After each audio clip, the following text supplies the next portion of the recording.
Everybody, this is Hondo Carpenter, your Las Vegas Raiders Insider Podcast host. And of course, I am your Las Vegas Raiders beat writer on Sports Illustrated. Thank you for joining me today. We've got so much to talk about. It is, of course, March 12th, the evening of March 12th. So the league new year has begun. Got a bunch of questions from you. We're going to try to answer some things we're going to get into. We're going to really call today's podcast the good, the bad, and the ugly when it comes to the Raiders in their NFL free agency, and got some other questions we want to answer. So let's get right to it. The first one comes to us from Talisha W. Talisha says, Hondo, I very much enjoyed listening to Malcolm Kuntz's comments. You have talked so much about the importance of Patrick Graham and Robbie Leonard returning to the Raiders. It's been talked about by everybody. Do you think it would have been more difficult for the Raiders to re-sign Malcolm Kuntz if those gentlemen had not been retained? And then I'm going to read you this next one because they dovetail together. It comes from Kevin L. in San Bernardino, California. Kevin L. says, Hondo, I heard you mention that several teams are interested in Malcolm Kuntz. What do you think was a big draw for him to stay with the Raiders? So, a couple of things there, and they really dovetail well together. First of all, I've been telling you, Patrick Graham and Robbie Leonard are not liked. They're loved. Patrick Graham should be a head coach, should be right now. And Adam Butler, excuse me, and Robbie Leonard should be a coordinator right now on his way to being a head coach. They are elite coaches. And so they were a big deal in Adam Butler returning. They were a huge deal with Malcolm Kuntz returning. Big importance to Max Crosby returning. And I can tell you without a doubt that that played into Malcolm's thinking. And I know it's played into several people's thinking. And that was a very smart move. I told you guys that was one of the smartest things Pete Carroll did when he started. And I think he's done a lot well and going to do a lot more. The next one I thought to be a little interesting. It comes to us from Scott W. And Scott is in Rose Park, Illinois. Scott says, Hondo, could you tell me if the Raiders named Patrick Graham coach in waiting, what you would think of that? Okay, this is a great question. I would not like it, but I would love for Patrick Graham to get his shot at being a coach here after Pete Carroll. So let me tell you then, if I feel that way, why don't I like it? Because I don't think Pete Carroll's planning on just coaching 3 years. And so if Pete's killing it and doing great, who cares if he coaches till he's 90? And when you name a coach in waiting, I don't have a problem with that if you have a succinct timeline on the coach of when he's leaving. So if Pete Carroll gets into year 7 and says, hey, this is going to be my last year. And so the Raiders say, hey, Patrick Graham, we're going to name you head coach in waiting. I don't have a problem with that, but not now. And I hope this is where he gets his job. Actually, I hope he gets it before because I think he deserves it. But and I'm saying that selfishly as a friend, but uh I think it'd be great if he got it. Just I wouldn't do that timing now. Now I'd have no problem if Brady or Spytek went to him and said, hey, we want you to stick around. Whenever Pete's done, you're going to get the shot. I have no problem with it there. But again, just semantics to me and appearances. I love this one. This comes from Cargill, is his first name, L, and he is from Ireland. And Cargill L. Cargill, let me just say, I've got some great friends that live in Ireland. It's a beautiful place to live. I hope that you're enjoying it. Cargill said, Hondo, from across the pond, we don't get as much information on the Raiders. I can't tell you how much I love your podcast and all of your coverage. You and your team have crushed it and are doing a great job. My wife says I watch too much and read too much, never too much. Here's my question. So far, through free agency, what do you think's been the good, the bad, and the ugly? Okay, the good, Jeremy Chin is good. really good. Okay, really good. And and um, I think Geno Smith has been a really good move for the Raiders. You brought in a stable quarterback. Now there is stability. Now I'm going to say something that a lot of you are going to get offended over, and I can't do anything about that, so I'm not worried about it. But I'm about to say something that a lot of you are not going to like because anytime you address what I'm about to address with Raider Nation, they get mad. Have to. Now, I've been here 6 years, and it's the first time since I've been here there is stability at quarterback. Now, I know there goes all the email. Derek Carr, Derek Carr, Derek Carr, you're Derek Carr. First of all, I'm not a Derek Carr hater. If you were to ask Derek Carr, just, do you and Hondo have a good relationship? I believe he would tell you yes, because I think we do. I think we have a very good relationship, not just in football. I think even more outside of football with both of us, with the value and importance that we put on our commitment to Christ. But that being said, the entire time I was here, I remember the first article or one of the first articles I wrote covering this team 6 years ago was about what NFL GMs were saying about Derek Carr because there was upheaval there. And so there's always been that around Derek. I don't think it was always deserved, but it was there. And I think there are some people not excited about Geno, but there is not the level of toxicity that surrounded Derek with fans. And then you saw it consequently with Jim Garoppolo and Dom and Gardner Minshew. You see a lot of dislike of Aiden, but it's not toxic. And it was toxic with Derek. It was toxic in the building. It was toxic. I mean, outside the building, all of it. And I think Geno's going to bring some level of stability there. And the Raiders have desperately needed that. Desperately. Next one comes to us from Peter Carson. Peter says, Hondo, I loved an article that your reporter wrote today and about Pat McAfee saying that he did not think the Raiders' offensive line was as bad as they were perceived. Do you agree? I think based on what you say, you agree with McAfee. I do. Do I think the Raiders have an elite offensive line right now that's Super Bowl worthy? No, I do not. Do I think you should always be upgrading? Yes, I do. Do I think, though, with the youth, there is a chance of some great foundational pieces being here? 100%. I don't think it's nowhere near as bad as people said.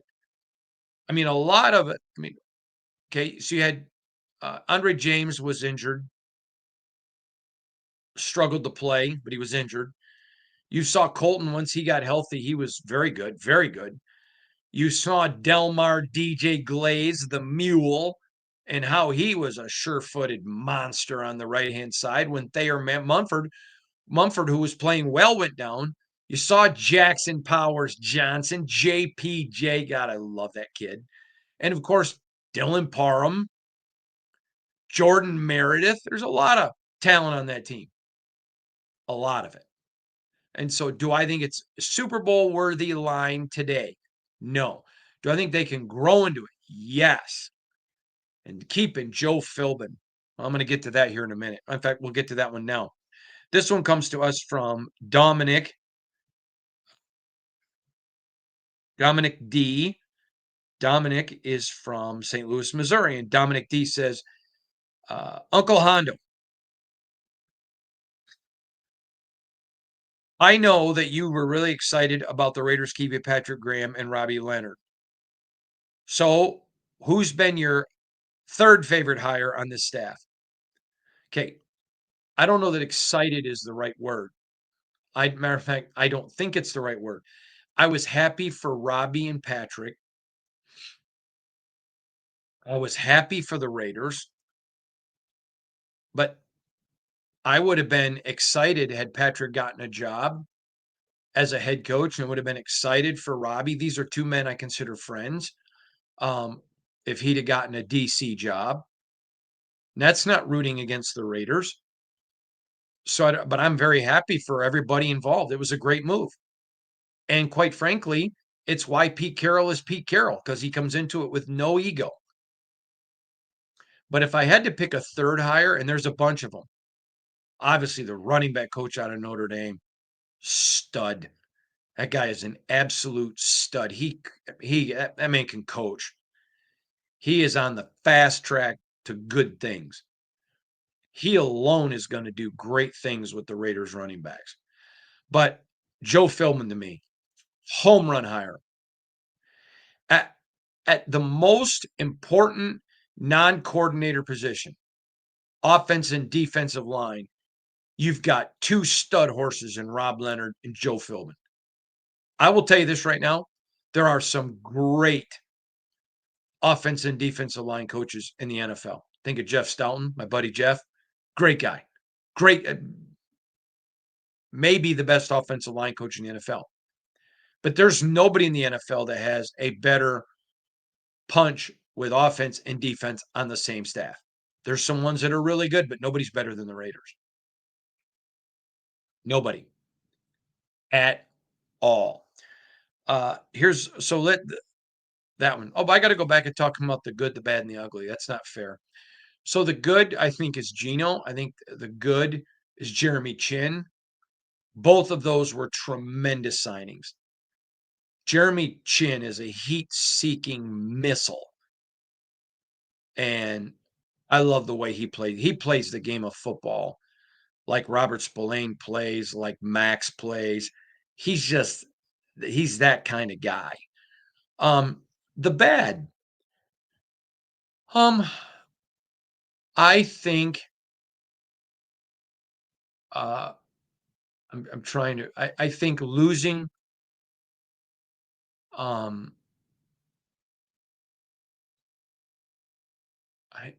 was gonna say I think losing TRE'VON, but Chin mitigates that. So I guess I would say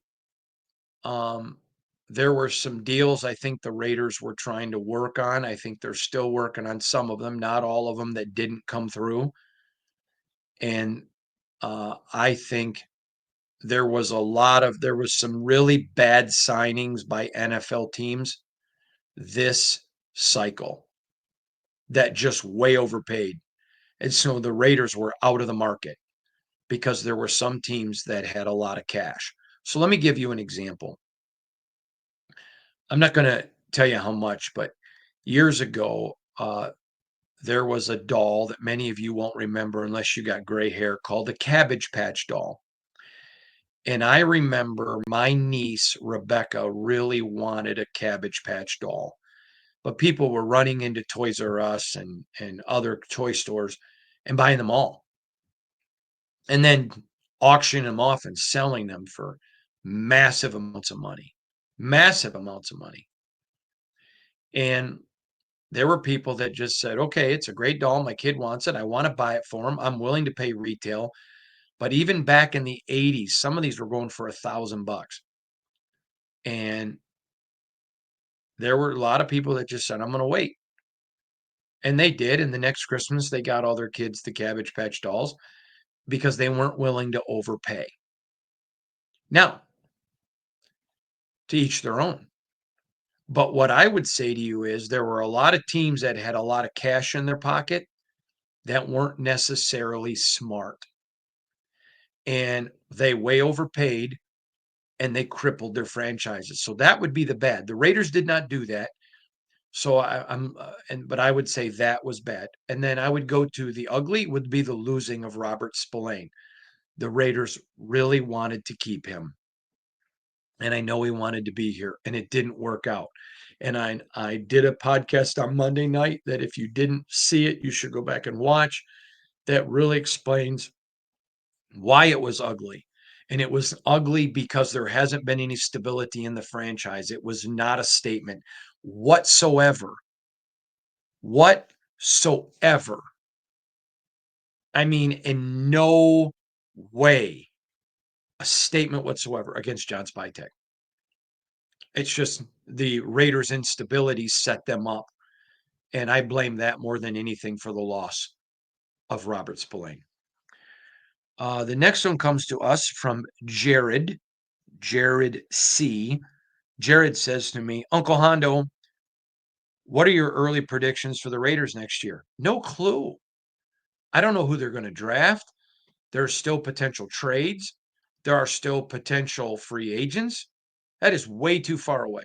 I don't make any predictions on next year until we get to May when the schedule comes out.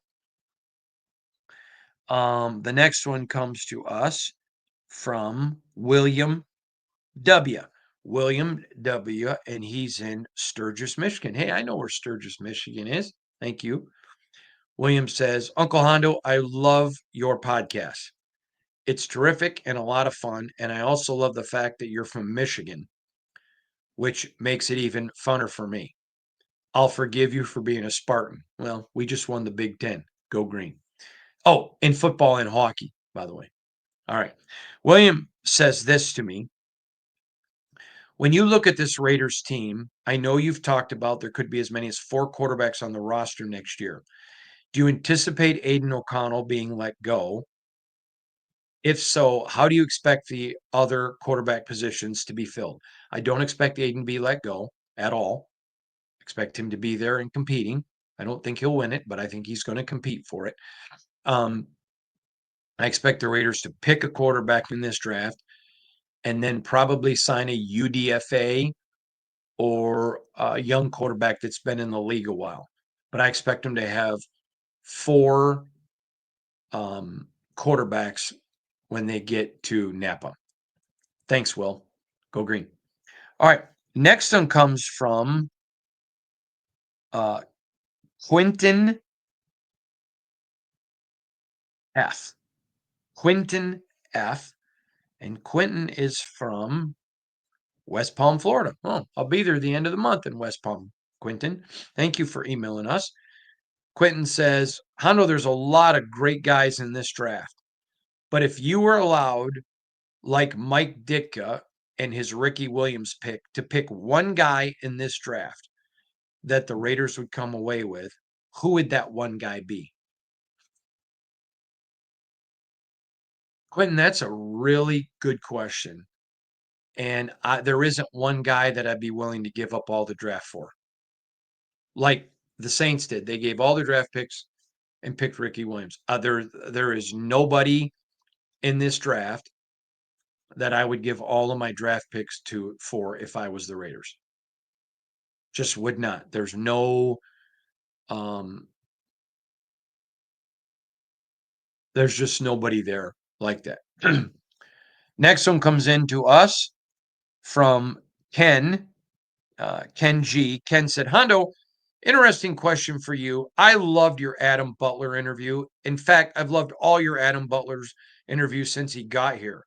You've done some real doozies with him in the locker room, with him and Tyree. And so when he signed, I was genuinely really thrilled. I'm just curious if you think he's as excited to be back. Any insight? Kenji, well, he signed, but yes, he is excited to be back. And I appreciate him greatly. Adam Butler is as fine of a human being you'll ever meet, who happens to be a football player. I wish every one of you could know him. I feel that way about really a ton of guys on this team. I have been around a long time, and I don't remember. Last year was probably the best group of guys I've ever been around uh, on a football team. There was really only one guy I did not like, and uh, but this is a really good group of human beings. Great group of people, great group of coaches. Even now, I mean, you bring in a John Spytek who's just salt of the earth. He's a wonderful person. You will have to look and really try to find a lot of people who don't like John Spytek. He's honorable. He isn't pushed around. but he's an honorable human being and he's a good man. Pete Carroll, same way. I got an email coming up here about it in a minute, but there's just a lot of really good people. I mean, Mark Davis, I've told you, I think Mark Davis is a tremendous person. And I think he's really grown and matured into a great owner. I don't think he'll get the respect that he deserves until he wins a title. And guess what? He feels the exact same way. But I think he's an honorable, good man. And there's a lot of good people on this Raider team. Um, Next one comes to us from Christy L. Christy, by the way, is in FA Oregon. I don't know what that stands for. Christy says to me, Hondo, I heard you mention about the way that Pete Carroll and John Spytek are already getting along and mentioned it was a rare thing. Can you give some more insight into that and your history of seeing it and why you think that is? Yeah, I can real quick, Christy. That's a great question. Um, Anytime you see where a coach is hired before the GM or the GM before the coach or whatever, uh, it's not as bad when the GM hires the coach. Okay, it's not as bad. But anytime you have two people that don't have history together, there is always some type of tension. Always. It's just there. Now, Pete and John are two salt of the earth humans who happen to be and operate and live in the football world, but they're solid human beings.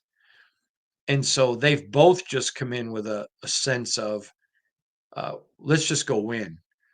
I can tell you, going back to when I first met John 20 years ago, uh, and he's running around the Detroit Lions as an intern, he wasn't running around with, I played football at Michigan. I mean, everyone knew he did, but it wasn't his ego. It wasn't, I'm an intern, but I played football at Michigan. I should be in the Lions locker room, not working as an intern. No, he was just there to be part of the team. And again, I don't know anyone in that Detroit Lions organization. And I can tell you at the time, it was a divided organization. They had lost a lot. And I'm here to tell you, most of the losing was cultural. And you couldn't find anybody that did not like John Spytek.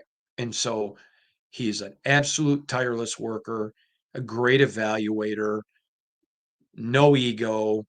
And Pete Carroll is that guy. And on top of it, John Spytek is significantly younger. And a lot of young guys who are in the authoritative position, quite frankly, I don't think would handle it well. And he's come in and shown Pete all the respect in the world. He's been nothing but classy with Pete. And Pete gave him the respect of the job, gave him the respect of the job. And I think that that's really impressed John.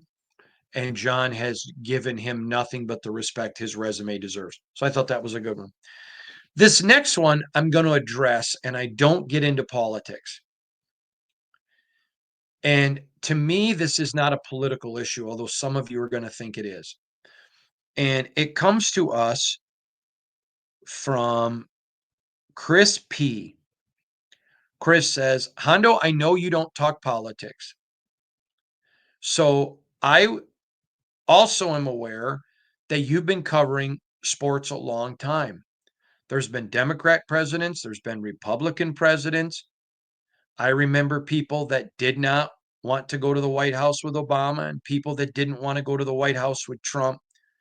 I'm just curious if you can answer this without having to be political. What is your thoughts on championship teams going to the White House? I appreciate this question, and I want to give you some context. There were, when President Obama was president, there were people that didn't want to go to the White House.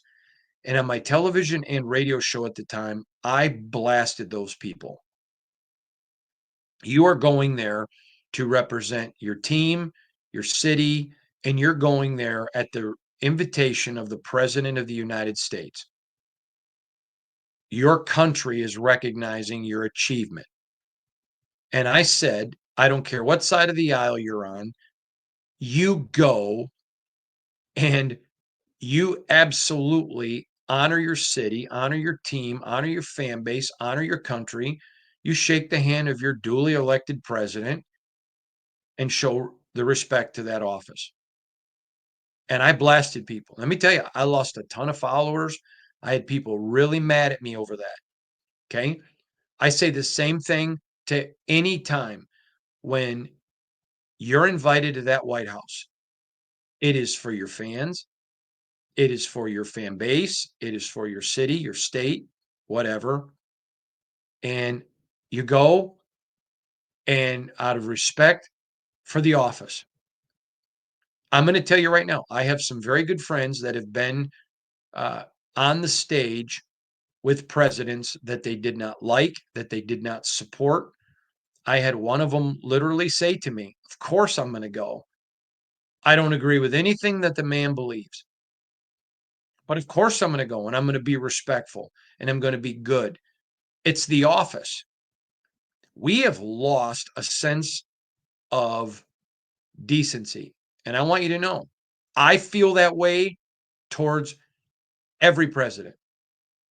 You go, you go, every one of them. You will never find me differentiating from that towards either party. So to me, this is not a political issue. This is a respect issue. And you go and you honor that office. And you're not there endorsing a candidate.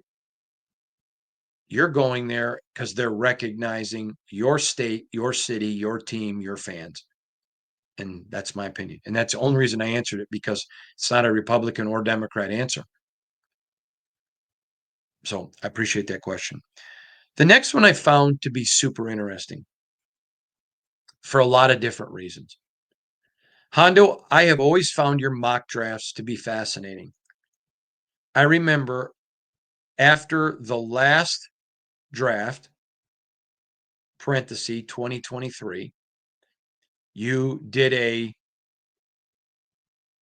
question and answer article in which you were asked if you had to predict who will the Raiders take in the 2024 draft. A year in advance, you predicted Brock Bowers and the Raiders did it. You're right, I did. I'm just curious, who do you think the Raiders pick in this draft? You did that one a year in advance. This one's about a month. I don't know yet.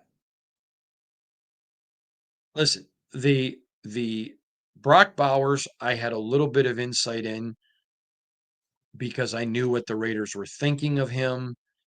Um, and still, a year in advance, that's just a crapshoot. That's not real. I mean, the skill was knowing people who were in the building that loved Brock Bowers and thought he was a generational talent. But then there was a change. And fortunately, Telesco came in and Champ was still there, and everybody knew he was a generational talent.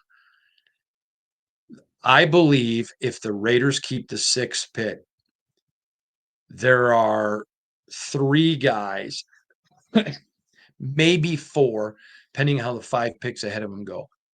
I think there are four guys. I think there are three guys that they would be happy with, four that they could live with, a fourth that they could live with. And if none of those fours were there, I know they would be praying for the opportunity to move down. But if I had to predict today what I think they'll do, now remember, there is still a lot of free agency and trades. If I had to guess right now, I would say there is a good chance that there's going to be some bad drafting ahead of them. Some good players are going to drop, and there may be somebody who tries to move up. So at this point, I still say that I think the Raiders uh, would love to trade out of six. I do believe that. So I guess if I had to predict today, but I reserve the right to change that, I would say that if I would think that they would trade out of six. All right, I'll do one more. Wow, we've been doing this a half hour. You guys are amazing. I'm just going to do one more.